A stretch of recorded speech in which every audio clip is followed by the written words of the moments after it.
Good morning, gang. Happy Sunday morning. No crazy news coming out of Russia today. Okay. Actually got up around 4 o'clock this morning and looked, and all's quiet on the Eastern Front. Okay. So that's a good thing. Doesn't mean anything's not going to change here in the next who knows how long, but as of right now, okay. All's quiet. Good. Last night on the live stream, we talked quite a bit about the situation yesterday in Russia and Ukraine, and a lot of your questions were on that. I was telling Mrs. P afterwards, there were only a couple of gardening questions, and a lot of political questions in there. There was one question last night that really stuck out in my head, kind of caught me a little bit by surprise, but it was an excellent question. It's like, with everything going on, what are you doing right now, prepping wise? And I'm paraphrasing, obviously. I don't remember the exact verbiage. But it was a really good question. And I told what my answer was. And I want to explain a little bit why. My answer was I got another freezer. I'm doing some of this maintenance on vehicles, things like that, getting everything in tip-top shape. But getting the freezer was the big one. And as I told you guys, I found a 17 cubic foot freezer on sale through Walmart, okay, for $600. And I'm like, it's expensive, but that's a huge freaking freezer. Why is that important? All right. I don't have to tell anybody about food prices. If I do, we got problems. But food prices are going up. At least for those of us here in the States, we're not seeing massive food shortages or anything like that. Okay, fine, something's missing from the store for a week or whatever, we'll deal with that. We shouldn't, and none of us should be going, oh my God, I don't have any flour or something. Okay, we should have pretty much anything we normally use in our pantry. The fact that we can't backstock it for a week or two shouldn't affect us. But what really should concern us is prices. Now, the rest of the world is starting to go into a famine, okay, which we understand. Why is that happening? Well, let's take a look at a couple of things. Not a whole lot of planting or harvesting going on in Ukraine. Some, sure, but the breadbasket of Europe has other things on their mind right now. The United States, which exports hundreds of millions of tons of grain a year, is having a little bit of problem. Remember last year, the harvest was pathetic. Okay. This year, in February, the USDA came out, in February 23rd, they released a report saying that they expect the U.S. grain harvest to increase in 2023. That was 4 months ago. I hate mornings. June 22nd, 4 months later. U.S. corn and soy crops are at a risk as drought conditions rapidly spread in America's breadbasket. How dry I am. Okay. My area, we are in a moderate drought. Okay. I've talked about the lack of rain we've got occasionally. A lot of you guys have told me the same thing. Now, I want you to think about this, and this goes into me getting my freezer. Kind of take one step to the next and figure this all out. All right. Missouri, Oklahoma, Kansas, Nebraska, the Dakotas, Illinois, Iowa, yada, yada, yada. Bad weather issues, okay? No rain, etc. Okay? They are having big problems. 64% of our corn and 57% of our soy is grown in areas that are currently affected by drought. Okay? Yes, we can talk about soy all you want, but I'm going to stick to corn and wheat primarily. All right? Give you this.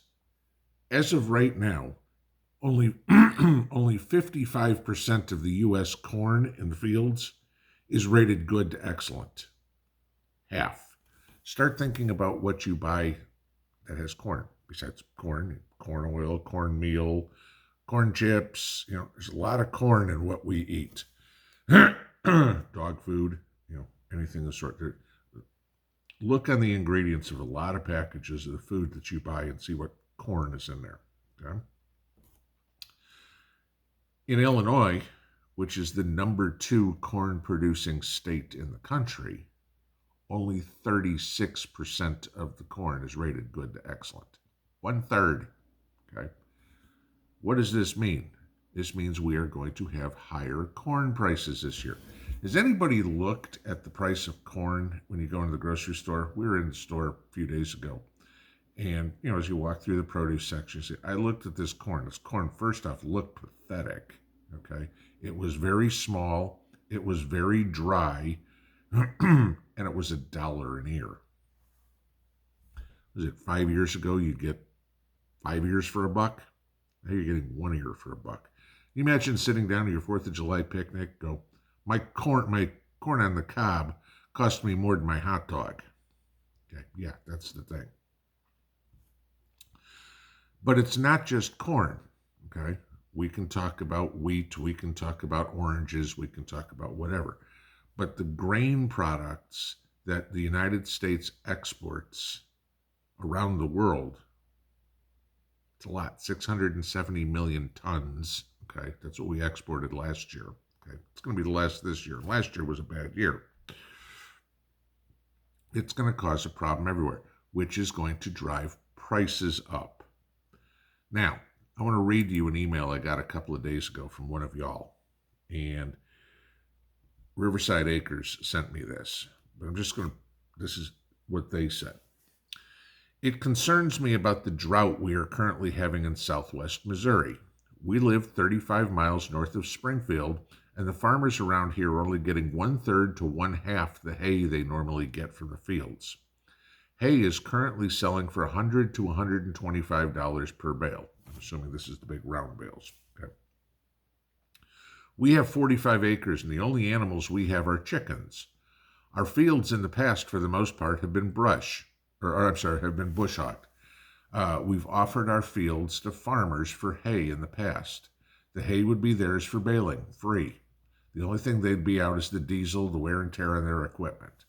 This year we offered it to a local farmer, and he said he'd take it. He finished baling yesterday, and we were talking to him. He said the hay he got off us was the highest number of bales per acre he has baled this summer.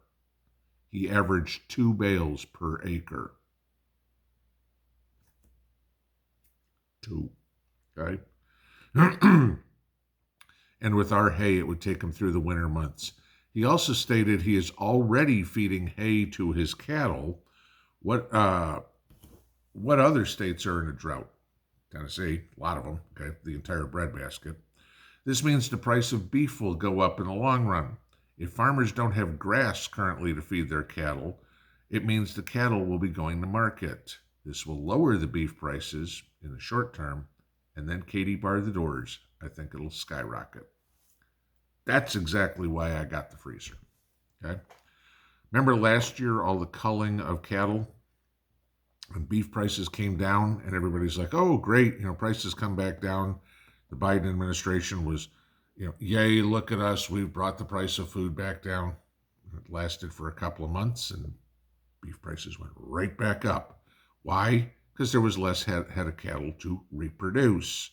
We got the same problem this year, except worse, because now there are less head of cattle, and they still can't feed them. I want to give you this as a little fact, guys. The U.S. cattle herd right now is the same level it was in 1962. I wasn't even born yet. Okay? The population of the United States in 1962 was half of what it is today. This is why I got another freezer, because if I can take advantage of getting some beef as the price comes down, a 17-foot cubic freezer will hold easily a full cow. Hopefully a deer or something like that in there too, plus the other freezers I have. That'll give me the space, and if I can fill them, somewhere between 2 to 3 years of meat for the two of us, because that's all I store in my freezers is meat, let alone whatever I've got canned. So what do you do with this drought? Well, hopefully by now you guys are getting some sort of return on all the work you put in with your gardens. We'll get into canning season here in a month or so. I mean, I've got tomatoes on my tomato plants and already picking peppers, a whole bunch, because we're not peak canning or peak picking time, but we're getting there. We're close. Okay, usually end of July for me. But the next time you go to the store, instead of picking up one extra can of beans or one extra can of corn, a bag of flour, maybe pick up two.